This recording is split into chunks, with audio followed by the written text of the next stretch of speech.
Mehhiko linnakeses elas imeilus Juanita. Ta müüs banaane, aga tema suurimaks sooviks oli saada ooperilauljaks. Ka tema isale meeldis see mõte väga. Ja nii ta siis laulis banaanide all. Siis ma olen nagu sangar seiklusfilmis, kuhu ees sulle iial silmi. Ei masata hatta ja ükski neiu jätta, mind ei enam saa.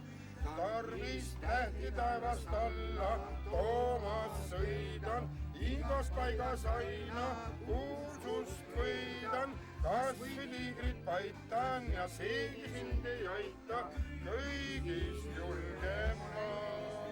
Kõigist julgem ma.